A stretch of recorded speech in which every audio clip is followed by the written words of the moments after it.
If you're in your 50s or your 60s, what can you learn from people who are in their 70s and their 80s and who've already walked this retirement path? I've learned a lot from these people in my 15 years as a niche specialist in working with retirement planning, and I want to share those with you today. A lot of times, especially people who are wired to be savers, they work a lot longer than they really need to. And it's not for any particular good reason. It's really inertia. It's that inertia, that anxiety that comes with what happens when I stop working.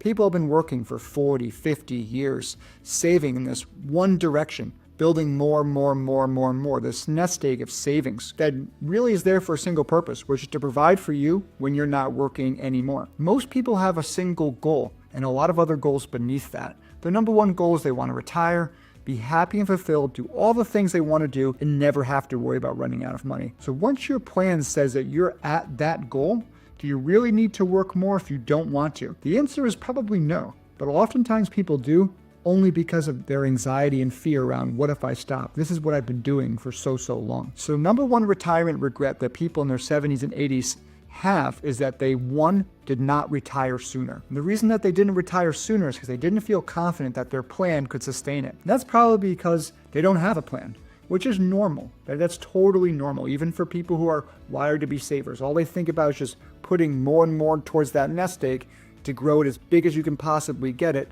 to be able to retire and never have to worry about running out of money.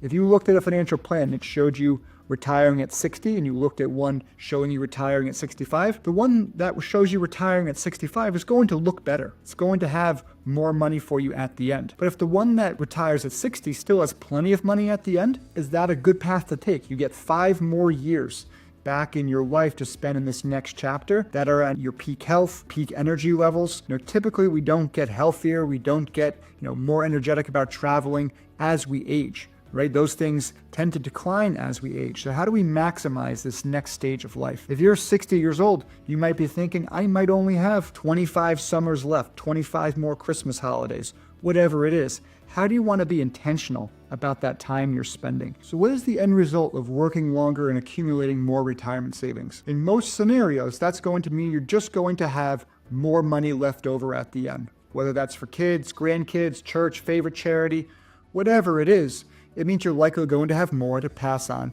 to these different causes or people that you care about. And maybe that's really important to you, but maybe it isn't. And the only reason that you're really working is because you had this deep inside anxiety about what if I run out, what if I don't have enough. You get rid of that anxiety, as previously discussed, through focusing on planning so you can pre-experience the future and feel confident to know that this is going to work out because you now have a plan where before you didn't. Again, that's normal. But I say to people all the time, if the likely result is you're going to have more money at the end, are you comfortable with knowing that your kids and grandkids will be happy to spend it because you didn't?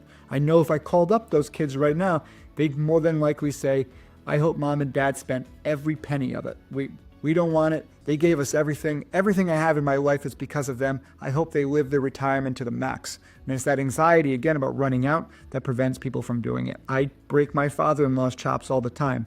I say, Don, if you don't spend these dollars in retirement, your daughter, my wife, will be happy to spend them. And I know exactly the 5 stores she'll go to first with those inheritance dollars, and feel free to spend it all because she just got this big windfall of money from dad. Is that what you want? It might be. I don't think it is. But I'd much rather see you as your son-in-law spend this money on doing these things that I know you really want to do. Whether it's traveling, it's hanging out with grandkids, maybe it's taking the grandkids to Disney and spending money on a trip that you otherwise never would have spent money on in your life because Mickey Mouse is exorbitantly expensive these days, but this is a thing that you want to experience with kids and grandkids. That's awesome. What can you be to be more intentional about how you're spending these retirement dollars? And it starts by figuring out, 1, feeling confident and comfortable in your plan, and 2, having a plan to actually spend down and enjoy these dollars, but doing it in a sustainable way to make you feel comfortable with where you're going to end up at the end. So mistakes 1 and 2 would be not retiring soon enough, and number 2 is not spending enough early in retirement. Again, those first 10 years of your retirement are going to be some of the most active, most enjoyable, most fun years. They should be. As you age, you tend to have less desire to travel, less energy to do things, and spending starts tapering off. But those first 10 years are also the hardest for people to spend money because, again, they have that retirement anxiety. So those are the two big things to start off with that I think you can learn from people in their 70s and 80s.